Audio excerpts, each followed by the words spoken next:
Junior resident from the Department of Transfusion Medicine, and I welcome you all to the CGR on the topic Intrauterine Transfusion Medicine Perspective.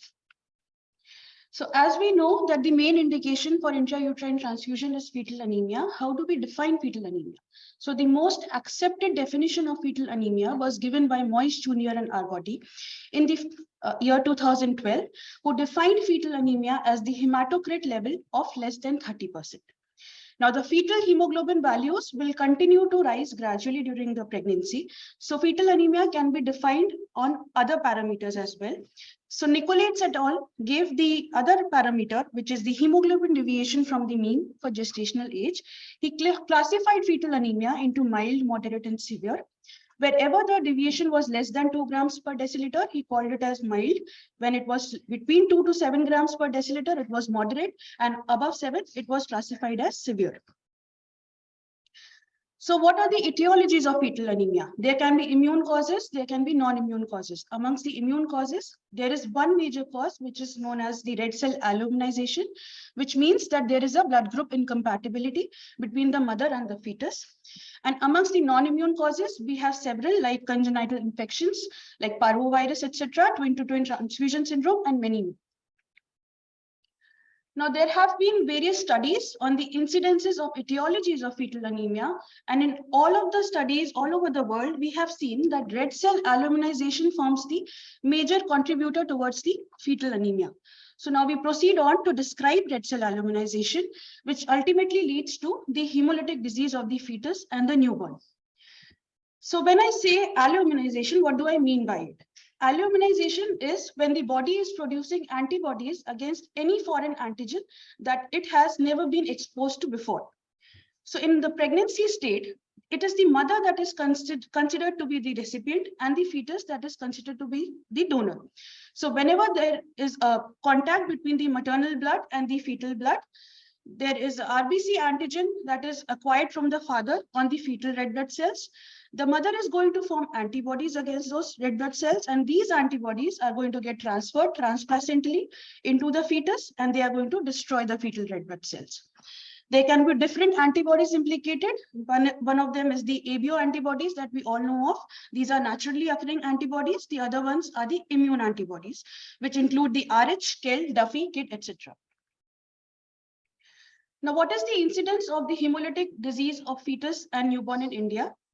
Amongst all the SDFN cases coming to India, the ABO incompatibility comprises of 2.9%, while RH incompatibility amongst all the antenatal women comprises of 7 to 10% in North India, while 4 to 5% it is in South India. So today we go on to talk about RH incompatibility basically, because all the patients that are getting referred to us belong from the RH incompatibility group.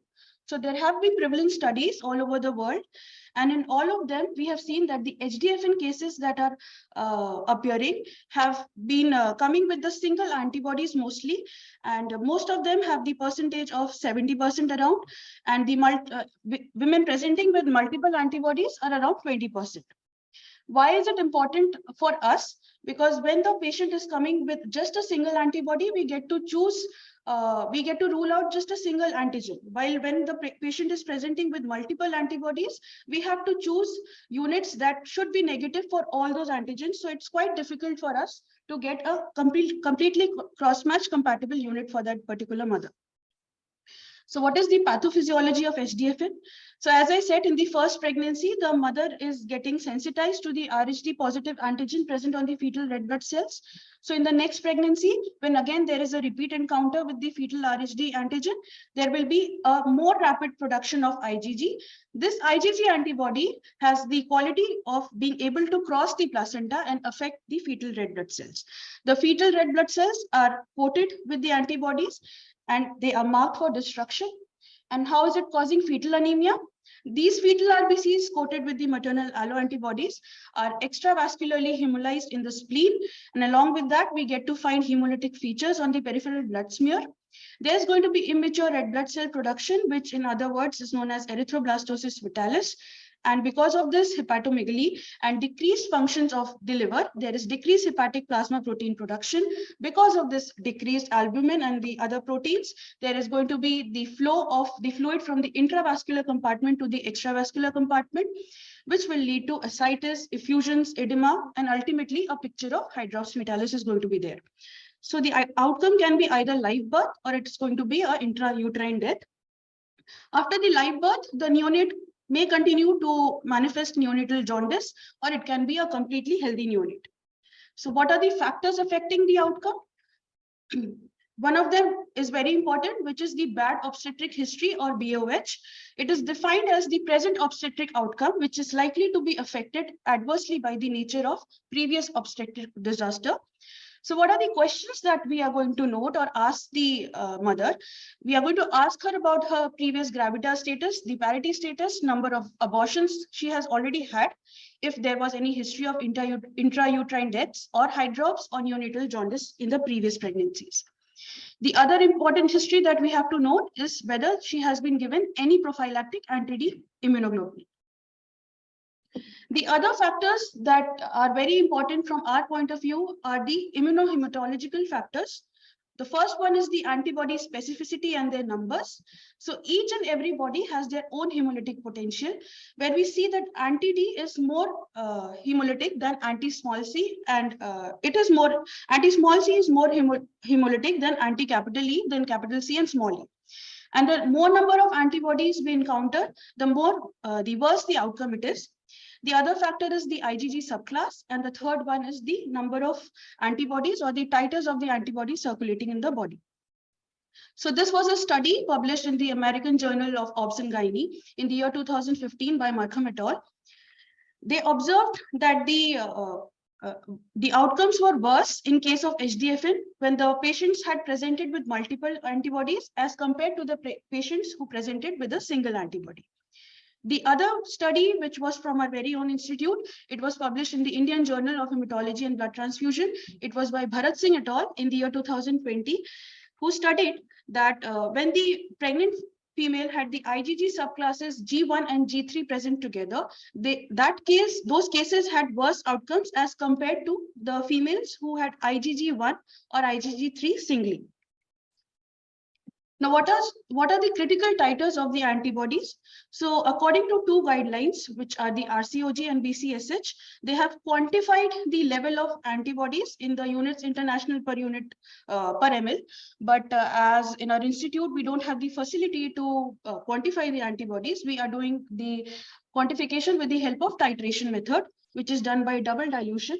So we in our institute have taken 8 as the critical titer. So if the titer is less than 8, we have to repeat it every bi-weekly. If the titer is more than 8, that is a clear indication of ultrasound and Doppler every weekly or bi-weekly. Now, it is important to note that most of the centers around the world are using 16 as the critical titer. Now, this will be discussed later on. How do we assess fetal anemia? We are assessing it with the help of middle cerebral artery. We are going to measure the peak systolic velocity in the middle cerebral artery with the help of ultrasound Doppler. The other method is where we are directly doing chordosynthesis and sending the sample for fetal hematocrit. And the third one is where we do the amniotic fluid spectral analysis by the Lilly's curve, but this method is now obsolete because it was invasive in nature. So it has now been superseded by the middle cerebral artery method.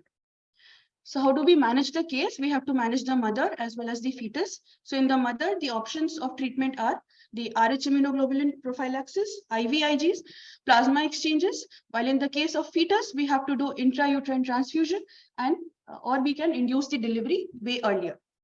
So today we go on to focus on the intrauterine transfusion. So a little bit about the history of intrauterine transfusion. It was Sir William Lilly who for the first time observed that amniotic fluid bilirubin corresponds to the degree of fetal anemia.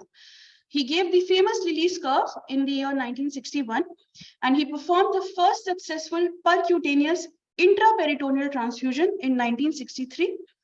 And after the introduction of the intrauterine transfusions, we have noted that the fetal survival has now increased to 85 to 97% with excellent long-term neurodevelopmental outcomes. So what are the techniques of intrauterine transfusions that we can use? One of them is the intraperitoneal one. The second one was introduced in 1981, which is the direct vascular access or the intravascular transfusion. Amongst the intravascular transfusion, we have three routes. We can either cannulate the umbilical vein at the placental cord route, or we can cannulate it at the free loop of cord. Or the third one is where we are cannulating the umbilical vein in its intrahepatic course. So finally, we come to the protocol for intrauterine transfusion that we are following at our own institute. So it is in accordance with the British Committee for Standards in Hematology. They have given the guidelines for blood grouping and red cell antibody testing, as well as they have given the guidelines on transfusion in fetus, neonates, and older children. So the protocol is that for the first time when the pregnant lady is visiting the MRH clinician is supposed to send us the maternal blood sample for ABO with RH grouping. So the sample is sent to us in the Immuno Hematology lab. So the blood group can either come out to be RHD positive, or the mother can come out to be RHD negative. If the mother is RHD positive, there is no risk, there is no need of any antibody screening, and she can go on with her standard antenatal care. What happens when she comes out to be RHD negative? Then there is a requirement of antibody screening. So in our immunohematology lab, how are we doing the antibody screening? We are doing it with the help of the indirect Coombs test. So we are using gel cards, and we are doing the indirect Coombs test by testing the maternal plasma or serum against a panel of red blood cells with known antigen combinations. And by ruling out the antibodies, we get to find that if any antibody is present, there will be reactivity on the gel card. So if there is no antibody found, the antibody screening has to be repeated monthly up to 24 weeks and then bi-weekly. And if it's positive, then now we have to identify the antibodies, that which antibody is present. And also we have to do the titrations to find out the levels of those antibodies circulating in the plasma. So the antibody identification is done with the help of 11 cell panel, just like the 3 cell panel we used in the antibody screening. Here we are using the 11 cell panel. Again, we have a group of red blood cells with known antigen combinations, and it's a tedious task of able to rule out all the antigens and find out which antibody is present in the plasma. So once the antibody is identified, now we have to find the titer. The titer, as I already said, is being done with the help of double dilution method. And the tube that has the highest grade of heme agglutination is considered to be the titer. As already mentioned, the critical titer that we are considering at our institute is 8. If it comes out to be less than 8, we have to repeat it monthly up to 24 weeks and then bi-weekly. If it's more than equal to 8, then the MRH clinician is supposed to do the peak systolic velocity assessment in the middle cerebral artery. So the critical value of the middle cerebral artery peak systolic velocity is 1.5 MOM. If it is more than equal to 1.5 MOM, then the requisition for the intrauterine transfusion is sent to us. If it's not more than 1.5, then the serial Doppler assessment is going to be done weekly or bi-weekly. So this is the blood component requisition form that we are receiving from the MRH side. The clinician there is supposed to mention the quantity of blood required and how are they calculating the volume. This particular formula is for calculating the volume of the blood that is required, and the desired hematocrit that we are putting in the formula is 40%. So the desired hematocrit in the fetus should be 40%. Now the next step for us should be the selection of the red blood cells. So the red blood cells that we are going to use should be of O negative unit. It should be compatible with the maternal plasma or serum. It should be as fresh as possible, which is less than 5 days old. We do the leukocyte depletion to remove the risk of CMV transmission to the fetus. It has to be irradiated to reduce the risk of transmission associated graft versus host disease. And the last one is that when we are removing the additive solution, this additive solution we are adding to all the PRB packed red blood cell components that we issue from our side. The additive solution is added to increase the shelf life of the units to 42 days. But after adding the additive solution, the hematocrit of the unit is generally 50 to 60%. But the target hematocrit of the unit according to the protocol should be 75 to 85%. So to achieve that, we have to remove this additive solution. But about the selection of red blood cells, one main issue that comes is the availability issue of the O negative units. So the prevalence of O negative donors coming to our institute is just 1.7 to 2.03%. So it leaves us the with very few options of getting to choose from the O negative bags. So just for this sake, we are asking the attendants of the mother to get directed donations done.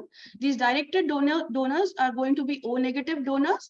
So it helps us, it gives us more options to choose the units from for the compatibility testing with the maternal plasma. So the next step is going to be the unit processing. All the units that we are issuing from our side to every patient is already leuco-filtered with inline filters. The unit is centrifuged and the sagum is removed.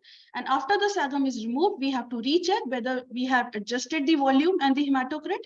Then the unit is sent for gamma irradiation, and then it is finally properly labeled and issued to the MRH. Once it reaches the MRH, before starting with the procedure of the IUT, the MRH clinician is taking out the cord blood sample by cordosynthesis, and they are sending it to us for blood grouping of the fetus as well as for the direct Coombs test. The significance of the direct Coombs test here is we get to know to what extent has the fetal red blood cell been coated with the maternal antibodies. Now, once we are done with one procedure of IUT, how is the decision on the repeat IUT taken? So it will always depend on the rate of fall of hematocrit per day. So according to the different studies, we have observed that the rate of fall of hematocrit differs in the hydropic and the non-hydropic fetus.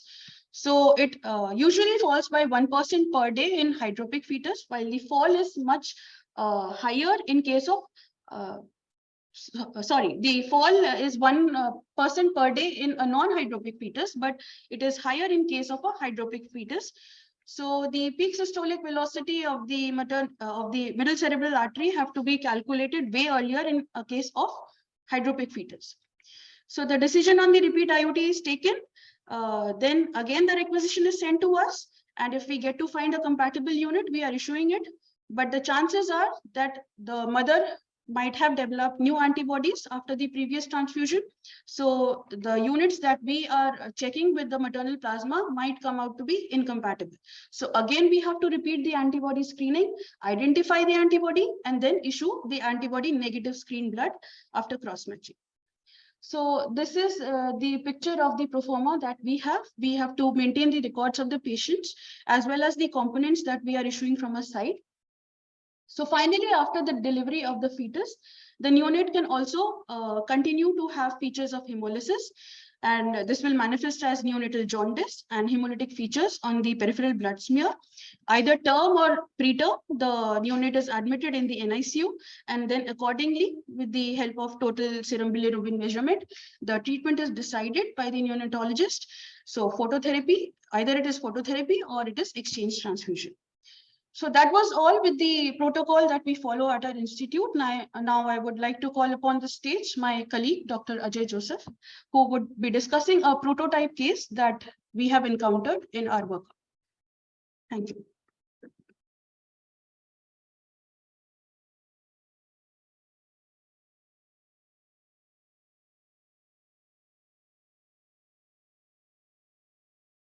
Good morning, everyone. I'm Dr. Ajay Joseph, JR2 from Transfusion Medicine. I'll be talking about a prototype case just to give an idea about the workup being done in Immuno Hematology of an HDFN case. It will also give an insight about the data which we'll be presenting later on. So it's a case of a 28-year-old female who was registered at MRH at a period of gestation of 13 weeks. So she was a known case of RH immunization who also had previous 2 history of pregnancy with neonatal jaundice and 1 previous pregnancy with induced abortion. So these factors clearly indicate that it was a mother with bad obstetric history. So 13 weeks of gestation, the immunohematological workup started when we first received a maternal sample to the IH. So the sample, we did the ABO and RH grouping using gel card method, and it turned out it was AB negative. So we move forward with the antibody screening using 3-cell panel, and the reactions were positive reactions against all the 3 cells. So we need to narrow down the antibody. For that purpose, we used the extended panel where we used 11 cells to do the testing against the maternal serum. So here we could note that reactions against first, second, third, fourth, and eighth cells. So such pattern of a reaction was clearly indicative of the presence of anti-D plus anti-C. Since we found out the anti-D in the maternal serum, we move forward with the antibody titration. The method used was serial doubling dilution method. And we found out that the anti-D titer is 1:4 and anti-C titer was 1:1. Since the titer of anti-D was below the critical level, there were no further workup done at this point of time. So as per the institutional protocol, after 6 weeks, a repeat sample was come for the titration. And this time around, the titer was 1:64, which was significantly higher than the critical titer. So at 21 weeks and 4 days of gestation, we received the requisition for the IUT bag preparation in view of hydropic fetus and the MCA PSV of 2 MOM. So here comes the major challenging the preparation of IUT unit. That is finding a compatible unit for the mother, for the fetus. So here in this particular case, we need to find an O-negative unit with C antigen negative status. So if you are looking at the frequencies of these antigens in our donor population, the positive frequency of O group is 32%, the negative frequency of RSD antigen is 6.2%, the negative frequency of C antigen is 15%. So it altogether comes around just 0.3% of the frequency that the compatible unit we are looking for. It means we approximately have to screen around 336 whole blood donors to get one single compatible unit. So finally, we found one compatible unit. Then the bag is processed according to the guidelines, and we issued it to the MRH for the transfusion. And the first IUT done at 22 weeks. The pre-IUT hematocrit at this point was 5.2% only. Also, the cord blood were sent to us for the blood grouping of the fetus, and it was AB positive. The DCT was also done. It was giving a strong positive 4+ reaction. So at 23 weeks and 3 days, we received a second requisition for IUT. This time around, we did the cross match, but it was incompatible. So it was raising suspicion of development of new antibodies in the maternal serum. So we did the antibody screening again, and now we found out that there is development of anti-KIDE antibody in addition to the anti-D, anti-C, which we already know. So now the difficulty of finding a compatible unit raised even more because we need to find additional KID-A antigen negative status also. The negative frequency of KID-A antigen in our population is 18.5%. So the chances of getting a compatible unit in this scenario was even less, that is 0.05% only, which means approximately we had to screen around 1,816 whole blood donors to get one single compatible unit. So in this kind of scenario, we actually had to encourage the patient bystander to get as many O-negative donors as possible so that we can screen their blood samples for these 3 antigen negativity. And once we find a suitable donor, we ask only those donors to get donated. And this donation will be directed donation only, so that this unit will not get issued to any other patient. So the second IUT was done at 24 weeks. 3 more IUTs were done in this case at 27 weeks, 31 weeks, and 34 weeks respectively. There were no further new antibody development in this case. So by 35 weeks, elective LSCS was done, and the mother delivered a male baby with a birth weight of 2.4 kilogram. So in this graph, we can see the trend of fetal hematocrit over the course of the 5 IUTs. It was very low as a 5.2% before the first IUT, and it was gradually increasing till 33.9% by the time of 5th IUT. So the effect of antigen negative blood we are issuing was reflecting on this substantial increase of hematocrit. This is exactly where the transfusion medicine plays such a key role in the management of an HDFN case. So postnatally, the neonate was managed with phototherapy only. There was no requirement of external transfusion or top-up transfusion in this case. And on day 7, the baby discharged in hemodynamically stable condition. So this is a prototype example of how timely IUTs could salvage hydropic fetus fighting against multiple allo-antibodies. Thank you. And now I would like to call upon stage Dr. Vasundhara Singh to present the data and analysis regarding IUTs. Thank you.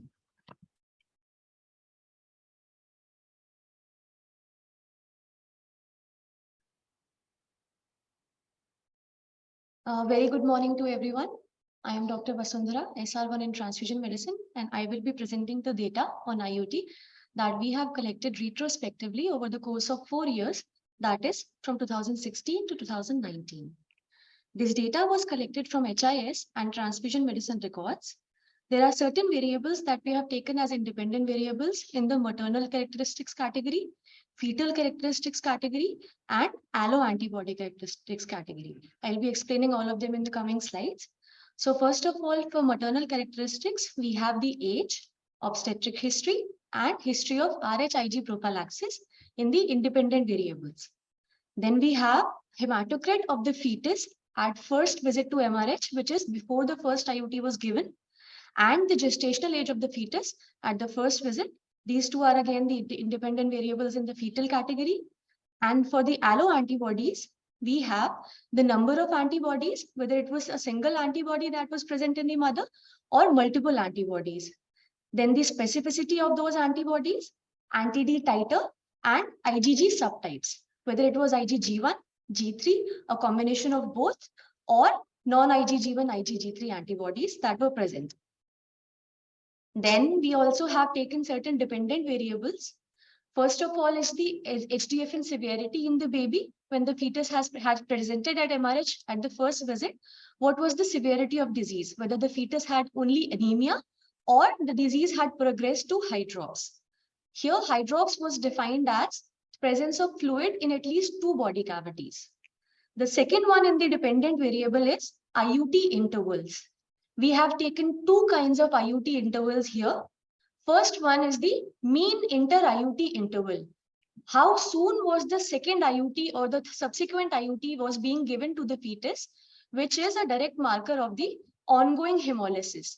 The sooner the hematocrit was falling, the sooner we had to give the next IUT. The second IUT interval that we have taken is the difference between first IUT and delivery. This indicates how soon in the pregnancy we had to start the IUTs. If the fetus was getting affected earlier on in the pregnancy, we had to start the IUTs earlier on, and hence that interval would be longer in those cases. The third one is the transfusion requirement of the fetus or the neonate. Here we have again 2 categories, whether the fetus was given only IUTs or the baby after delivery also had to be given neonatal transfusions in form of exchange transfusion or top-up transfusions. Lastly, we have the fetal outcome in the dependent variable category. We have analyzed the clinical fetal outcome and the laboratory fetal outcome. Clinically, we have seen whether it was an IUD, intrauterine death, or the fetus was born alive, either with distress or without distress. For laboratory values, we have considered the serum bilirubin of the neonate at day 1 of life. So we'll be going through all of these one by one. Starting with how we came to do this study, we saw that the total number of screening for red cell allo-antibodies that are being done in our department is 4,620 in between the 2016 to 2019 period. We saw that 1,398 of those red cell allo-antibodies were from MRH, out of which 471 turned out to be positive. So basically 471 ICTs that we have received of antenatal patients were positive.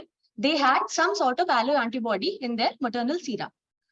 Out of those, 139 patients underwent IUT during this period. We have included 106 of those patients, excluded 33 due to missing data. Those 106 patients received a total of 337 IUTs that we'll be talking about. So now we'll discuss the independent variables. First of all, the maternal characteristics, age, obstetric history, and history of RHIG prophylaxis. So the mean age of all the mothers that had presented to us in the study period was 31 years, and it ranged from 21 years to 48 years. The obstetric history ranges from best to worst, as a case of G2, a gravida 2, who has been pregnant a total of 2 times, including the index pregnancy, who had 1 term delivery, 1 live birth, and 0 abortions and preterm deliveries. And the worst case was of a gravida 12, who had just 1 term delivery, 6 preterm, 4 abortions, and 0 live births.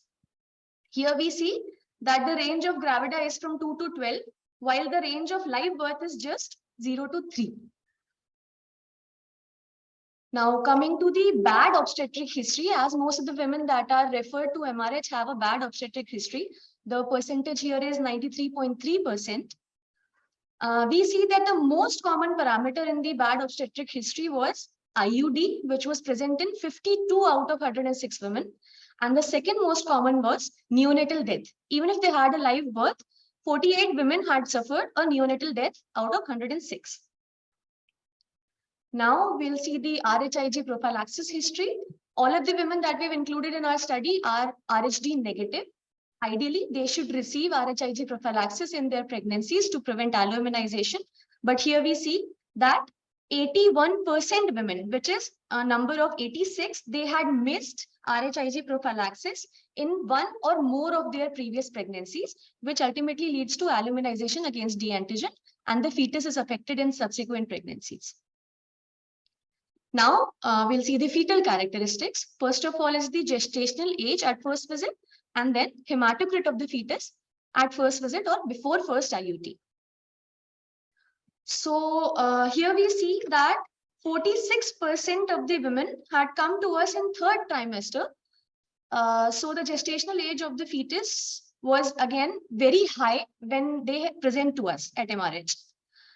The peak was at 28 weeks, where 9 women had presented at 28 weeks. Here we see the hematocrit of the fetus at their first visit to MRH. The mean was only 18.05%, and we see that 88% of the fetuses were having anemia. The cutoff of 30 was only crossed by a very less number of fetuses. 88% were having anemia. Now, we'll talk about the allo-antibody characteristics. So for that, we have the number of antibodies, as I've told, whether it was single or multiple, specificity of the antibodies, against which antigen was it specific for, anti-D titer, and then the IgG subclasses. We'll see one of them, all of them one by one. So first of all, the allo-antibody number. Here we see that only 36%, 36 women had multiple antibodies, while 70 had single antibodies when they had first presented to us. Out of those multiple antibodies, the majority of the fraction was formed by anti-capital D and anti-capital C. Minority had anti-D, anti-capital C, and anti-small s, and anti-D and anti-capital E. We also have 8 cases where a new antibody was formed in the course of index pregnancy. After first or second or n number of IUTs were received, these mothers formed a new antibody for which we had to do the workup again. So in 7 cases, it was anti-C, which was formed later, and in 1 case, it was anti-KID. Now we come to allo-antibody characters. Anti-D titer we are seeing here. The cutoff, the critical titer that is being followed in our institute is 8. Here we see that 87.6% women had presented to MRH after they had already attained a critical titer of 8. So their pregnancy was more severely affected by the time they had reached here at SGPGI. Now we have also done IgG subclass test on a certain number of patients.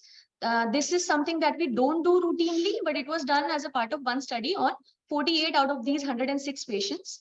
So it is a known fact that IgG3 is the most hemolytic one of all the IgG subclasses. The next one is IgG1, and non-IgG1 and IgG3 antibodies are minimally hemolytic.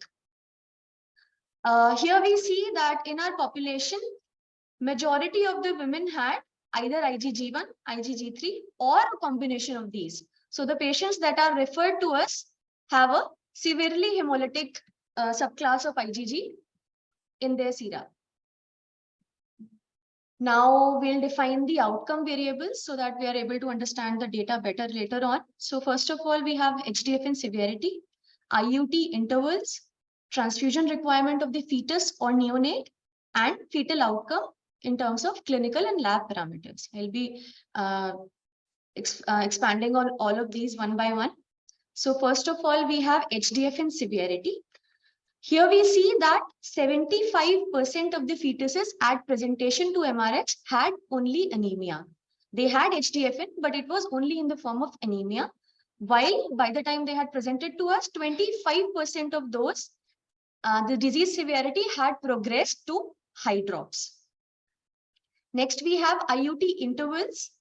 So first of all is the inter-IUT interval in days. Like I said before, the sooner hematocrit is falling, the earlier on we'll have to give the next IUT. So this interval will be shorter in case of a higher fall in hematocrit. So the inter-IUT interval in days was 16.98 days mean. And the next one is interval between first IUT and delivery. This interval would be longer in case when the IUT has to be started early on in the pregnancy, means the fetus is getting affected early on in the pregnancy. So the mean interval between first IUT and delivery was 50.30 days in our patient population. Then we have the transfusion requirement. There are two cases again, IUT only and IUT plus transfusion in neonatal life. Whether we were able to maintain the hematocrit of the baby by IUT only, or if we were not able to do that, then transfusions had to be given to the baby in neonatal life. So 33 babies received IUT only, while 49 had to receive IUT plus neonatal transfusions. Next, we have fetal outcome. Clinically, we have divided it into three categories. Whether it was a case of IUD, intrauterine death, whether the fetus was born live but with fetal distress, or whether the fetus was born live without any fetal distress. So in our patient population, 5 cases had IUD, 24 had live birth with fetal distress, and 62 had live birth without any fetal distress. 15 cases were lost to follow-up or delivered outside. And we also saw 4 neonatal deaths. All of those 4 babies had fetal distress at the time of delivery. Lastly, in the dependent parameters category, we have fetal outcome, lab values. Here we have taken serum total bilirubin and serum direct bilirubin, both of which are markers of hemolysis. Intravascularly, in the fetuses, we see intravascular hemolysis mainly. So the total bilirubin mean in our patient population was 4.97 milligram per deciliter, while the direct bilirubin was only 1.03 milligrams per deciliter mean. Now we come to the analysis. So we have compared the allo-antibody characteristics against the outcome variable. For example, we have taken one allo-antibody character, suppose antibody number here, and we have compared it with all of the outcome variables. Then we have taken the second allo-antibody characteristic and again compared and so on. For IgG subclassification, we have only compared it with HDFN severity. So starting with the antibody number, here we have compared it with the severity of HDFN. We see here that single antibody was present in 70 cases while multiple was present in 36 cases. There was no significant difference in the severity of disease in either of the 2 antibody categories. We had expected to find that a single antibody was affecting the fetus less, and there were more cases of anemia, less of high drops in case of single antibody, but we did not find such a result. We can attribute it to the fact that most of the women presenting to MRH come here at a very late stage, and the disease had already progressed by then to such an extent that a significant difference between the antibodies could not be found. Next, we have antibody numbers versus the IUT interval. Again, we had expected to find a difference between single and multiple antibodies, but as we have seen 44% present in third trimester, there is not enough time for intervention in such women. So there would not be a significant difference between the inter-IUT interval if we do not have enough time to intervene. Next, we have antibody number versus transfusion requirement. So here also, there was no difference between single antibodies and multiple antibodies as compared to the transfusion requirement of the fetus, whether it was IUT only or IUT plus postnatal transfusion. We had expected that in case of single antibody, most of the cases would have received IUT only and less cases would have received a neonatal transfusion. But if the women present late to us, there's not enough time to build up the fetal hematocrit with IUT alone, and they have to receive postnatal transfusions. Next is antibody number in fetal outcome. Similarly here, there was no difference in the fetal outcome in terms of IUD, live birth with fetal distress and live birth with no fetal distress in case of these two antibody numbers.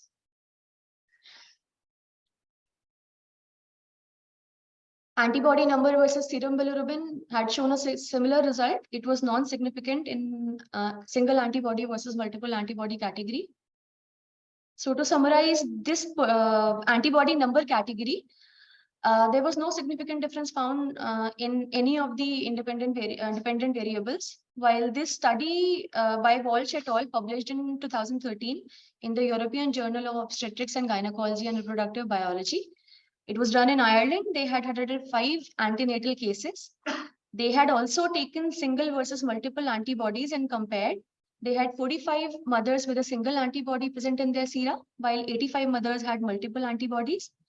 They found a significant difference in HDFN severity and the interval between first IUT and delivery in their patient population.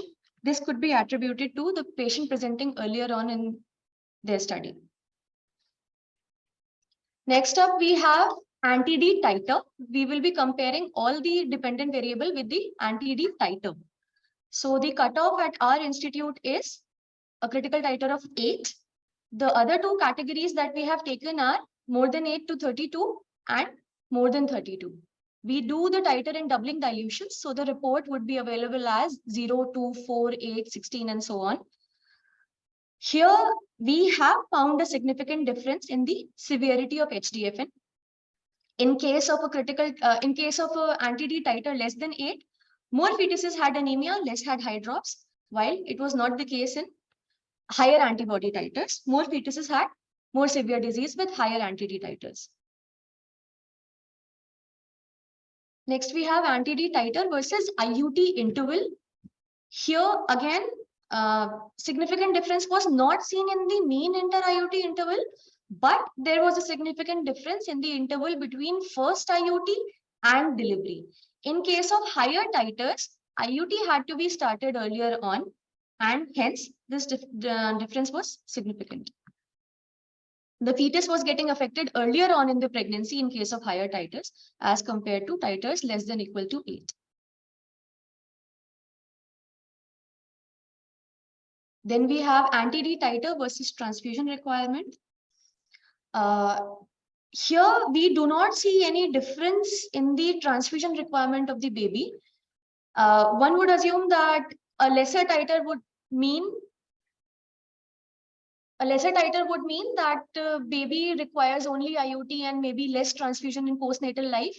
This could be attributed to a successful IUT program being run by the Department of MRH and Transfusion Medicine. Hence, the transfusion requirement of the baby was not significant. Then we have anti-D titer versus fetal outcome. Again, it was non-significant in the different titer categories. And lastly, we have serum bilirubin at birth. The serum total bilirubin was found to be higher in case of higher titers, while the direct bilirubin difference was not significant. To summarize, we have in the anti-D titer category, significant difference was seen in the HDFN severity, IUT interval, and serum total bilirubin of the fetus. Yeah, yes, ma'am. Similar findings were found by a study done by Philip et al. In India. They had also seen a significant difference in the degree of fetal anemia, high drops, and fetal outcome. Then lastly, we have IgG subclasses. Here we have compared IgG1, G3, G1 plus G3 and non-IgG1 G3, and we found a significant difference in the disease severity in case of IgG1 and G3 as compared to non-IgG1 G3. To summarize, most women have their first visit to MRH very late, leading to lack of time for timely intervention and insignificant results. As far as fetal outcome is concerned, this data concludes that antibody titer is contributing more than the number of antibodies. Redefining critical titer to 8 is essential at this point. Our center is following it as 8, but most centers in the world, in India as well as US, are following it as 16. Higher antibody titer is also correlated to longer interval between first IUT and delivery, means the fetus is getting affected earlier in pregnancy in case of higher antibodies titer. Success rate of our program is 90.1% in terms of fetal outcome, which is comparable with the international standards. This success is as a result of joint effort by Transfusion Medicine and MRH. This data is of pre-COVID time, while the number of IUTs have tremendously increased in the recent time, again an indicator of successful IUT program. One of the complications of IUT is non-allo-antibody formation, new allo-antibody formation, as discussed by my colleagues previously. So this is something that we face at TM. And I suggest that all antenatal women should be screened for allo-antibodies, irrespective of their RHD status, to find out non-D antibodies. And there's a need to bring awareness at the district level so that RHIG prophylaxis would improve. Lastly, I would like to thank all patients and the Department of MRH to give us the opportunity to help with the IUT program. Thank you.